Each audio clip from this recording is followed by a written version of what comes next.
আলহামদুলিল্লাহ নাহমাদুহু ওয়া নুসাল্লি আলা রাসূলিল কারীম আম্মা বা'দ আউযু বিল্লাহি মিনাশ শাইতানির রাজীম বিসমিল্লাহির রাহমানির রহিম ইন্না লাকা ফিন নাহারি সাবহান তাওয়িলা সাদাকাল্লাহুল আযীম।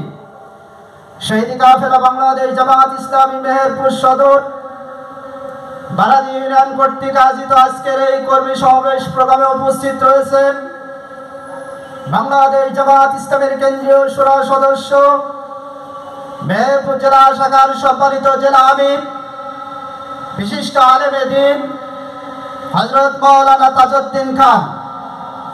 উপস্থিত রয়েছেন মেহেরপুর জেলা শাখার সম্মানিত জেলা রাজনৈতিক সেক্রেটারি বিশিষ্ট আলেমে দ্বীন জনাব হযরত মাওলানা কাজী রুহুল আমিন। উপস্থিত রয়েছেন বিশেষ অতিথি হিসাবে মেহেরপুর পৌর শাখার সম্মানিত পৌর আমির ৯ নম্বর ওয়ার্ড কাউন্সিলর মেহেরপুর জেলা শাখার যুব বিভাগের সম্মানিত সেক্রেটারি ভাই সোহেল রানা ডলার। উপস্থিত রয়েছেন মেহেরপুর সদর উপজেলার সম্মানিত সেক্রেটারি মমিনপুর মাধ্যমিক বালিকা বিদ্যালয়ের সম্মানিত প্রধান শিক্ষক জনাব জব্বারুল ইসলাম ভাই। উপজেলা নেতৃবৃন্দ উপস্থিত রয়েছেন অত্র ইউনিয়নের সুযোগ্য ইউনিয়ন আমির পিরোজপুর দাখিল মাদ্রাসার সম্মানিত সুপার জনাব হযরত মাওলানা আসাদুজ্জামান ভাই। উপস্থিত রয়েছেন অত্র ইউনিয়নের দায়িত্বশীল বৃন্দ, সামনে উপস্থিত একান্ত আল্লাহ তাআলার খাস মেহমান বৃন্দ, সাংবাদিক ভাইরা, প্রশাসন ভাইরা, সকলের প্রতি আন্তরিক সালাম ও মুবারকবাদ। আসসালামু আলাইকুম ওয়া রাহমাতুল্লাহ। মহান আল্লাহ তাআলার দরগায় শুকরিয়া আদায় করছি যে মহান আল্লাহ তাআলা আমাদেরকে দীর্ঘ 16 বছর পর মুক্ত আকাশে মুক্ত বাতাসে কোরআন এবং সুন্নাহ থেকে কিছু কথা বলার এবং শোনার জন্য যে সময় সুযোগ পরিবেশ সৃষ্টি করে দিলেন, এজন্য সেই মহান আল্লাহ তাআলার দরগায় শুকরিয়া আদায় করছি আলহামদুলিল্লাহ। লাখো কোটি দরুদ সেই রাসূল সাল্লাল্লাহু আলাইহি ওয়াসাল্লামের প্রতি, যে রাসূল একমাত্র আমাদের আদর্শ, একমাত্র অনুকরণীয়, সেই রাসূলের প্রতি দরুদ প্রেরণ করছি সাল্লাল্লাহু আলাইহি ওয়াসাল্লাম। শহীদ এবং সাহাবা আজমাইনদের রূহের মাগফিরাত কামনা করছি। বিশেষ করে বৈষম্য ছাত্র আন্দোলনের যেসব ভাইরা শাহাদাত বরণ করেছে, মেহেরপুর জেলার 5 জন শহীদ ভাইদের স্মরণ করছি। আল্লাহ তাআলা তাদের জান্নাতের সর্বোত্তম স্থান দান করুক, জোরে বলি আমিন। আরো স্মরণ করছি যারা ইসলামকে প্রতিষ্ঠিত করার জন্য আহত হয়েছেন, আল্লাহ তাআলা তাদের শেফায়ে কুল্লিয়া দান করুক, সকলে বলি আমিন। সম্মানিত ভাইরা, আপনারা জানেন দীর্ঘ 16 বছর এদেশের মানুষের বাক স্বাধীনতা কেড়ে নিয়েছিল, এদেশের মানুষের অধিকার কেড়ে নিয়েছিল, এদেশের মানুষের কোনো অধিকার ছিল না, এদেশের মানুষকে তারা কারাবন্দী করে রেখেছিল, এদেশের মানুষকে তারা স্তব্ধ করে রেখেছিল। আমরা স্পষ্ট ভাষায় বলে যাই, এই সরকার এগুলো করার পরেও ক্ষান্ত হয়নি। তিনি আরো কয়েকটি পুরস্কার আমাদের হাতে তুলে দিয়েছিলেন। সংক্ষিপ্তভাবে আমি সেই সম্পর্কে দুটি কথা বলতে চাই। সম্মানিত উপস্থিতি, আপনারা জানেন এই রক্তচোষা স্বৈরশাসক সরকার যখন ক্ষমতায় আসে দীর্ঘ 15 বছর 4টা প্রতিদান আমাদেরকে বড় প্রতিদান দিয়েছিলেন। এই 4টা প্রতিদান আপনাদের স্মরণ রয়েছে।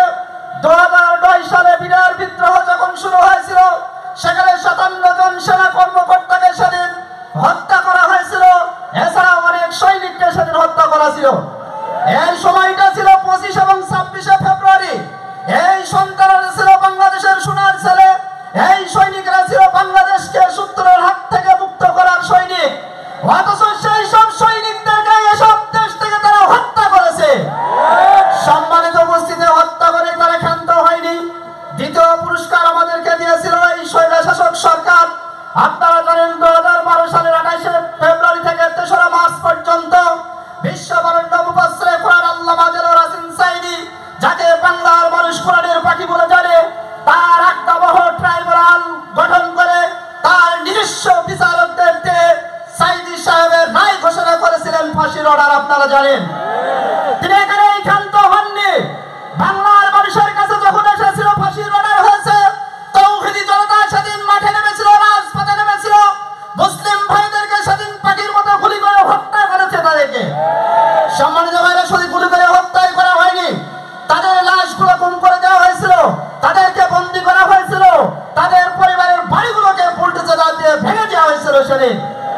সম্মানিত উপস্থিতি, আমাদের আল্লামা সাঈদী সাহেব তিনি বলছিলেন 1971 সাল থেকে 1973 সালের কোন রাজনৈতিক দলের সাথে আমি জড়িত ছিলাম না।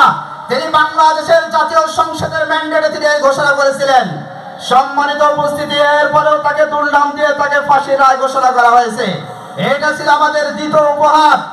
এই স্বৈরশাসক সরকার, রক্ত পিপাসু সরকার তৃতীয় উপহার আমাদের হাতে তুলে দিয়েছিলেন। আপনারা জানেন 2013 সালের 5 এবং 6 মে হেফাজত ইসলামী যখন শাপলা চত্বরে ইসলামী আন্দোলনের ডাক দিল, ইসলামী সমাবেশের ডাক দিল, সেই সমাবেশ থেকে তারা চিন্তা করেছিল বাংলার আকাশে বাতাসে ইসলামের পতাকা পথ করে উঠবে এবং ইসলামের দাওয়াত প্রতিটা বাড়িতে আমরা ছড়িয়ে দেব। এই চিন্তা যখন তারা করেছিল, এই স্বৈরশাসক সরকার সেদিন সিদ্ধান্ত নিয়েছিল ভারতের গোয়েন্দা রিপোর্ট অনুযায়ী ভারতের সেনা সৈনিকদের নিয়ে এসে রাতের অন্ধকারে হেফাজত ইসলামের ভাইদেরকে নির্বিচারে গুলি করে হত্যা করা হয়েছে। শুধু গুলি করে হত্যা করা হয়নি, সেই সব ভাইদেরকে হত্যা করার পর পদ্মা নদীর তীরে ফেলে দেওয়া হয়েছে, বুড়িগঙ্গা নদীর তীরে ফেলে দেওয়া হয়েছে, যমুনা নদীর তীরে ফেলে দেওয়া হয়েছে, তাদের লাশগুলো পর্যন্ত তারা গায়েব করে দিয়েছে। সম্মানিত উপস্থিতি, আল্লাহর কালামে রয়েছে সূরা সফের ভিতরে আপনারা জানেন ইউরিদুনা লিইউতফিউ নূরাল্লাহি বিআফওয়াহিহিম ওয়াল্লাহু মুতিম্মু নূরিহি ওয়ালাউ কারিহাল কাফিরুন। কাফেররা চেয়েছিল আল্লাহর জমিনে আল্লাহর ইসলামকে নিভে দিতে, কিন্তু আল্লাহ বলছেন কাফেররা শুনে রাখো ওয়াল্লাহু মুতিম্মু নূরিহি ওয়ালাউ কারিহাল কাফিরুন, আমার এই জমিনে আবার ইসলামকে প্রজ্বলিত করব যদিও তোমরা অসন্তুষ্ট হও। সম্মানিত উপস্থিতি, হেফাজত ইসলাম সেদিন কিন্তু সেই প্রজ্বলিত করার জন্য চেষ্টা করেছিল, কোরআনের আয়াত বাস্তবায়ন করার জন্য। সম্মানিত উপস্থিতি, সবিশেষ একটি প্রতিদান রয়েছে। আমরা জানি 2024 সালের 16 জুলাই থেকে 35 জুলাই বলে থেকে আমি 4 আগস্ট বলতে আমার লজ্জাবোধ হয়। আসলে 4 আগস্ট মাসে তারা তাদের পিতার যে খিচুড়ি ভাত করবে এই চিন্তাতেই আমরা 4 আগস্ট বলিনি, আমরা 35 জুলাই পর্যন্ত নিয়ে গেছি। আপনারা জানেন 35 জুলাই পর্যন্ত বৈষম্য ছাত্র আন্দোলনের উপরে নির্বিচারে গুলি করা হয়েছে, পাখির মতো তাদেরকে হত্যা করা হয়েছে। শুধু হত্যা করা হয়নি, তাদেরকে গুম করে দেওয়া হয়েছিল, তাদেরকে আয়না ঘরে রাখার জন্য চিন্তা করা হয়েছিল। সেই আন্দোলনের মাধ্যমে ছোট শিশু সহ আবার বৃদ্ধ বনিতা সেদিন কেউ রেহাই পায়নি, কথা ঠিক কিনা? সম্মানিত ভাইরা, আপনারা জানেন 9 জন শিশুর কথা বলা হয়েছে, 9 জন শিশুর কথা বলা হয়েছে। রিয়া বলে একজন শিশু যখন তার বাবার সাথে দুপুরে ভাত খেয়ে ছাদের উপরে খেলতে গিয়েছিল, ঠিক সেই মুহূর্তে তার বাড়ির সামনে হইচই শুরু হয়েছিল। বাবা তার সন্তানকে আনতে গিয়ে দেখে তার সন্তান গুলিবিদ্ধ হয়ে ছাদের উপরে লুটে পড়েছে। এই বৈষম্য লোমহর্ষক বিদারক কাহিনী এই রক্ত পিপাসু সরকার শেখ হাসিনা সরকার এদেশে নিয়ে এসেছিল। সম্মানিত উপস্থিতি, এই ছিল তার ক্ষান্ত। তিনি চিন্তা করেছিলেন এদেশে আমি এক নায়কতন্ত্র গঠন করব, শুধু এক নায়কতন্ত্র নয়, আমি বাকশাল কায়েম করে এদেশে আমি নেতৃত্ব দেব। এই চিন্তা ভাবনা তার মাথায় ছিল। আল্লাহ তাআলা সূরা নিসার ভিতরে বলছেন আল্লাহু আ'লামু বিআদাইকুম কাফা বিল্লাহি ওয়ালিয়্যা ওয়া কাফা বিল্লাহি নাসিরা। আল্লাহ তাআলা আমাদেরকে সান্ত্বনা দিয়ে বলছেন, ও মুসলিম প্রিয় মানুষ, তোমরা শুনে রাখো, তোমাদের শত্রুদের সম্পর্কে তোমরা যতটুকু না জানো, আমি আল্লাহ তাআলা তোমাদের শত্রুদের সম্পর্কে সবচেয়ে বেশি জানি। সম্মানিত ভাইরা, বেশি জানার পরে আল্লাহ তাআলা বলল ওয়া কাফা বিল্লাহি ওয়ালিয়্যা ওয়া কাফা বিল্লাহি নাসিরা, আমি আল্লাহ তাআলা তোমাদের অভিভাবক হিসাবে যথেষ্ট, আমি আল্লাহ তাআলা তোমাদের সাহায্যকারী হিসাবে যথেষ্ট। সম্মানিত ভাইরা, আমরা দেখেছি 5 আগস্টে আমাদের আল্লাহ তাআলা সরাসরি সাহায্য করেছেন। সম্মানিত উপস্থিতি, এই সাহায্যের মাধ্যমে বাংলাদেশ জামাত ইসলাম বাংলার আকাশে বাতাসে, বাংলার প্রতিটা পরিবারে, বাংলার প্রতিটি জনগণের কাছে ইসলামের দাওয়াত পৌঁছে দেওয়ার জন্য আমিরে জামাত নিরলস প্রচেষ্টা চালিয়ে যাচ্ছেন। আমরা কি সেই আমিরে জামাতের সাথে একমত হয়ে আমাদের এলাকার প্রতিটি বাড়ি ঘরে কি দাওয়াত পৌঁছাতে পারবো? আল্লাহ। সম্মানিত ভাইরা, শেষ কথায় আসছে, আমরা এই দাওয়াত যদি পৌঁছাতে যাই, আমাদেরকে এক শ্রেণীর মানুষরা দেখে আরামবাদর শামস রাজনীতিবিদ বলে আপনাকে খ্যাত করবে। এই খ্যাতর নামে যদি আপনি আপনার দাওয়াতি কাজ বন্ধ করে দেন, তাহলে ইসলাম ওখানে আল্লাহ তাআলা আমাদের কাছে সেদিন জবাব নেবেন। এই জন্য আমাদেরকে কে রাজাকার বললো, কে আলবদর বললো, কে আশামস বললো, এই বিষয়টা আমার আপনার দেখার বিষয় নয়। আমার মুসলিম হিসাবে নৈতিক দায়িত্ব হচ্ছে সূরা হামিম আস-সাজদার ভিতরে আল্লাহ বলছেন ওয়া মান আহসানু কাওলাম মিম্মান দাআ ইলাল্লাহি ওয়া আমিলা সালিহান ওয়া ক্বালা ইন্নানি মিনাল মুসলিমিন। পৃথিবীর মধ্যে কার কথা চেয়ে আর কার কথা উত্তম হতে পারে? যে মানুষটা আল্লাহর দিকে ডাকে, নেক আমল করে এবং বলে আমি মুসলিমদের সাথে অন্তর্ভুক্ত। সম্মানিত উপস্থিতি, আমি মুসলিম হিসাবে পরিচয় দিতে চাই, আমি রাজনীতিবিদ হিসাবে পরিচয় দিতে চাইনি। কেউ যদি আমাকে রাজনীতি বলে তারা বলতে পারে।